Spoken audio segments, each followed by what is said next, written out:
Hello friends, आप सभी का स्वागत है आपके इस प्यारे से YouTube चैनल भोजेंद्रा क्लासेस पर। फ्रेंड्स, आज की इस वीडियो में हम टेंस के बारे में सीखेंगे।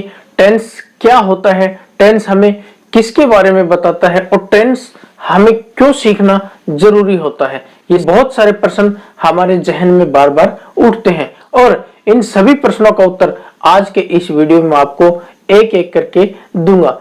आप हमारे वीडियो को एंड तक देखें। अगर वीडियो का टॉपिक आपको समझ में आए तो आप वीडियो को लाइक करना और हमारे चैनल को सब्सक्राइब अवश्य करना। अगर वीडियो का टॉपिक समझ में ना आए तो वीडियो को लाइक भी नहीं करना है, सब्सक्राइब भी मत करना। तो चलो शुरू करते हैं बिना किसी देरी के आज का हमारा टॉपिक। तो फ्रेंड्स, आज का हमारा टॉपिक है टेंस। टेंस को हिंदी में क्या कहते हैं ये आप हमें कमेंट करके अवश्य बताएं। देखिए, टेंस तीन प्रकार के होते हैं। नंबर एक होता है प्रेजेंट टेंस,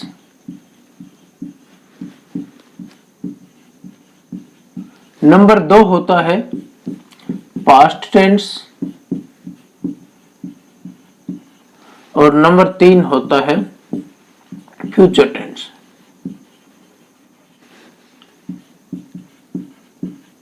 देखिए, टेंस से हमें समय के बारे में पता चलता है कि समय कौन सा चल रहा है। समय तीन प्रकार का होता है। एक होता है वर्तमान काल, यहां पर आपको बता दूं, प्रेजेंट का मतलब होता है वर्तमान काल,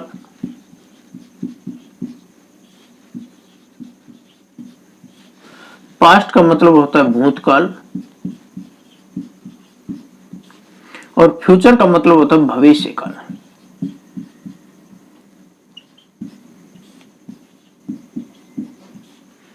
अब दूसरा क्वेश्चन यहाँ पे ये उठता है कि टेंस हमें सीखने की जरूरत क्यों पड़ती है।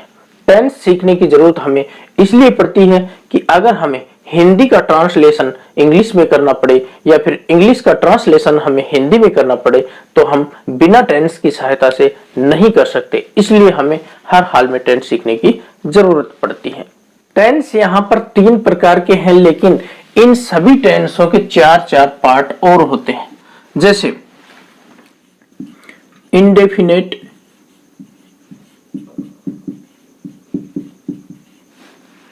नंबर एक। नंबर दो होता है कॉन्टिन्यूअस, नंबर तीन होता है परफेक्ट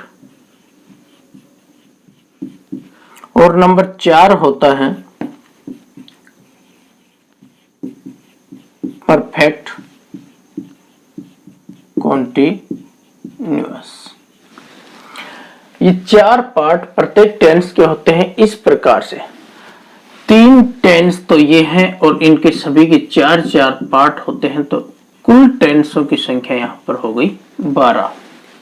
अब मैं आपको इन सभी 12 टेंसों को एक एक करके बहुत ही आसान तरीके से सिखाऊंगा। आप इस टेंस की पूरी सीरीज को लगातार जरूर देखें, क्योंकि आप जब हमारे इन 12 टेंसों की सीरीज को देखेंगे तो निश्चित तौर पर मैं आपको कह सकता हूं गारंटी के साथ आपको टेंस हर हाल में आ जाएंगे।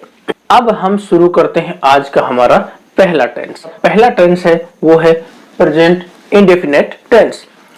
सबसे जो पहला जो चीज हमारे पास में होना चाहिए वो होना चाहिए सब्जेक्ट। इसके बाद में हमारे पास में होना चाहिए वर्ब। ये दो चीजें अगर हमारे पास में हो तो हम सेंटेंस बना सकते हैं। अगर हिंदी वाक्य के अंत में आपको कहीं पर भी है कि 12 खड़ी का कोई भी अक्षर मिले तो आप ये समझ लेना कि वो सेंटेंस, वो वाक्य प्रेजेंट टेंस का होता है। लेकिन प्रेजेंट टेंस में भी चार टेंस होते हैं। उन चार टेंसों में से कौन सा टेंस है ये हम कैसे पता करें, तो यहां से हम ये पता करेंगे और इन दोनों को देखेंगे। ता है, ती है, ते है, ये अगर आ रहे हों तो ये टेंस आपका प्रेजेंट इंडेफिनिट टेंस का होता है। तो सबसे पहला काम क्या होता है? पहचान करना। क्या होता है? पहचान करना। पहचान इस टेंस की क्या है? ता है, ती है, ते है। ये इस टेंस की पहचान है। पहचान करने के बाद में हम बनाएंगे सेंटेंस। सेंटेंस बनाने के लिए सबसे पहला काम क्या करना पड़ता है? सब्जेक्ट। सब्जेक्ट हमारे पास में है ही। वह को इंग्लिश में क्या कहते हैं? ही। देखिए, सब्जेक्ट हो गया। सब्जेक्ट के बाद में हमें चाहिए वर्ब। तो वर्ब यहां पर कौन सी लगाई जाती है? इस टेंस में वर्ब लगाई जाती है। वर्ब की फर्स्ट फॉर्म के साथ में एस या ईएस। देखिए, कहां पर वर्ब की अकेली फर्स्ट फॉर्म आएगी और कहां पर वर्ब की फर्स्ट फॉर्म के साथ एस आएगा या ईएस आएगा। देखिए, अगर सब्जेक्ट के स्थान पर ही, सी, इट या कोई नाम हो तो उसमें वर्ब की फर्स्ट फॉर्म के साथ में एस या ईएस लगता है। अगर सब्जेक्ट के स्थान पर आई, वी, यू या दे हो तो वहां पर केवल वर्ब की फर्स्ट फॉर्म का यूज किया जाता है। अब अगर कोई वर्ब हमारे पास में हो तो उसमें एस लगाएं या ईएस लगाएं, ये कैसे पता चले? किसी वर्ब के अंत में क्या हो? Double S, C H, S H, O, X और जेड, ये अक्सर किसी भी वर्ब के अंत में आपको दिख जाए तो आपको उस वर्ब के एंड में ईएस लगा देना है, अन्यथा आप केवल एस लगाएंगे। और ये काम कब करना है? जब सब्जेक्ट के स्थान पर कौन हो? ही हो, सी हो, इट हो या कोई नाम हो, तभी आपको वर्ब में एस या ईएस लगाना है। इसके बाद में बात आती है हेल्पिंग वर्ब की। इस टेंस में हेल्पिंग वर्ब कौन कौन सी लगती है? इस टेंस में हेल्पिंग वर्ब लगती है डू और डज। कौन कौन सी लगती है? डू और डज। जब ये सारी सामग्री हमारे पास में आ गई है तो अब हम आसानी से इस हिंदी वाक्य को इंग्लिश में बदल सकते हैं। इसका ट्रांसलेट हम इंग्लिश में कर सकते हैं। देखिए कैसे करेंगे। वह को इंग्लिश में ही कहते हैं। इसके बाद में आएगी वर्ब।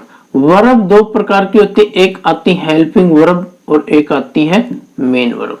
लेकिन यहां पर आप देख रहे हैं कि ये जो सेंटेंस है, ये जो वाक्य है, ये सिंपल वाक्य है और प्रेजेंट इंडेफिनिट के सिंपल वाक्य में हेल्पिंग वर्ब का यूज नहीं किया जाता है, सीधा मेन वर्ब का यूज किया जाता है। तो यहां पर ये हो गया ही और यहां पर पढ़ने को क्या कहते हैं? Read, READ। मैंने बताया था अगर सब्जेक्ट के स्थान पर ही, सी, इट या कोई नाम हो तो वर्ब में या तो एस लगेगा या ईएस लगेगा। तो यहाँ पर एस या ईएस में से कौन सा लगाएं? देखिए, किसी वर्ब के अंत में double S, C H, S H, O, X या जेड हो तो ईएस लगाया जाता है। तो क्या लगाया जाता है वर्ब में? तो वर्ब में लगाया जाता है ईएस। और अगर इनमें से नहीं हो कुछ भी तो क्या लगाएंगे हम? केवल एस लगाएंगे। तो यहाँ पर हम केवल एस लगा देंगे और ये बन गया ही रीड्स। इस प्रकार से दूसरा अगर वाक्य देखूं, मैं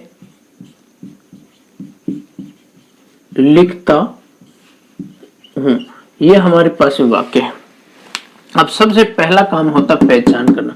इसकी पहचान हम अंतिम अक्षर से करेंगे। अंतिम अक्षर में मैंने बताया कि अगर आपको किसी भी हिंदी वाक्य के अंत में है कि पाराखड़ी का कोई भी अक्षर मिले तो वो मान के चलना प्रेजेंट टेंस का वाक्य है। लेकिन प्रेजेंट टेंस में भी 4 टेंस होते हैं। 4 टेंसों में से कौन सा है? इससे पहले वाले अक्षर को उठाएंगे और इस पर गोला लगा लेंगे। अब ये बन रहा है ता हूं, ता है, ती है, ते है। अगर ऐसा आपको देखने को मिले किसी हिंदी वाक्य के अंत में तो वो होता है प्रेजेंट इंडेफिनिट टेंस का वाक्य। अब हमें पहचान हो गई है। पहचान होने के बाद में हम बनाएंगे सेंटेंस।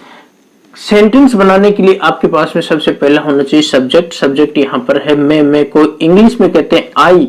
अब वर्ब लगाएंगे। वर्ब ये सिंपल वाक्य प्रेजेंट इंडेफिनिट का, तो इसमें वर्ब लगाएंगे तो हेल्पिंग वर्ब तो लगेगी नहीं, सीधा मेन वर्ब लगाएंगे। मेन वर्ब लिखने को कहते हैं राइट, WRITE। अब यहाँ पर एस या ईएस लगाए या नहीं लगाए? देखिए, आई, वी, यू, दे हो तो केवल वर्ब की फर्स्ट फॉर्म लगेगी। ये देखो ऐसे यस नहीं लगेगा। तो यहाँ पर आई राइट, ये करेक्ट सेंटेंस यहाँ पर बन गया है। इसके बाद में नेगेटिव वाक्य बनाए। मैं लिखता हूं का ये बनाए कि मैं नहीं लिखता हूं तो आई अब आई के साथ में देखिए ये वर्ब की फर्स्ट फॉर्म है, तो हेल्पिंग वर्ब की बात करें इस टेंस में तो सब्जेक्ट आई वी यू या दे हो तो हेल्पिंग वर्ब यहाँ पर कौन सी लगेगी, यहाँ पर लगाएंगे डू। अगर सब्जेक्ट के स्थान पर ही सी इट या कोई नाम हो तो हेल्पिंग वर्ब लगाएंगे हम डज।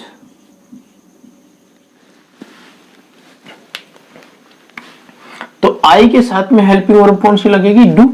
नेगेटिव वाक्य बनाएंगे, नेगेटिव वाक्य में नोट लगाया जाता और नोट कभी भी अकेला नहीं आता है, नोट हमेशा हेल्पिंग वर्ब के साथ में आता है। तो यहाँ पर हेल्पिंग वर्ब लगा दी, इसके बाद में नोट लगा दिया और इसके बाद में लगा देंगे राइट। इस प्रकार से ये नेगेटिव वाक्य हो गए। अब बनाए हम इंटरोगेटिव वाक्य। इंटरोगेटिव का मतलब क्वेश्चन मार्क वाला वाक्य, क्वेश्चन वाला वाक्य। तो क्वेश्चन वाला वाक्य इंटरोगेटिव जो सेंटेंस होता है उसमें सबसे पहले आता है हेल्पिंग वर्ब, तो यहाँ पर हेल्पिंग वर्ब लिख देंगे डू। उसके बाद में आता है सब्जेक्ट, तो यहाँ पर लिख देंगे आई, डू आई, और नोट हम हटा देंगे क्योंकि ये केवल इंटरोगेटिव है। इंटरोगेटिव नेगेटिव होता तो नोट भी लगा लेते, लेकिन यहाँ पर इंटरोगेटिव बना रहे हैं तो डू आई राइट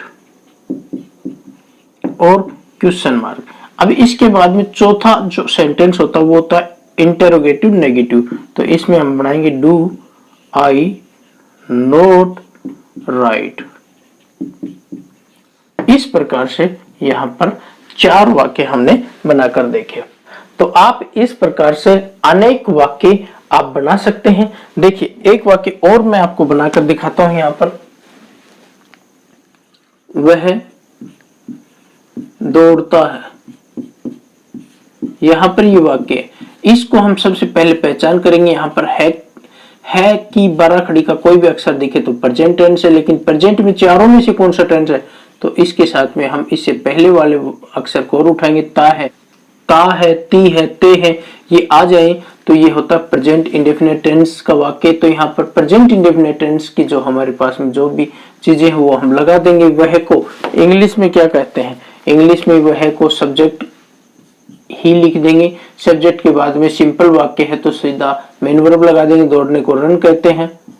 अब देखिए ही रन, यहाँ पर सब्जेक्ट के स्थान पर ही सी इट या कोई नाम हो तो वर्ब की फर्स्ट फॉर्म के साथ एस या एस लगाते हैं, लेकिन एस लगेगा या ई एस लगेगा अंत में, वर्ब के अंत में क्या हो, double S C H S H O X या जेड हो तो क्या लगाया जाता है, ई एस लगाया जाता। तो लेकिन इनमें से तो कोई शब्द नहीं, तो केवल यहाँ पर एस लगा देंगे और ये सेंटेंस बनकर तैयार होगा।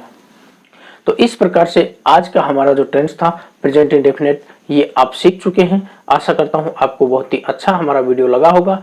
वीडियो को पूरा देखने के लिए आप सभी का थैंक्स, धन्यवाद।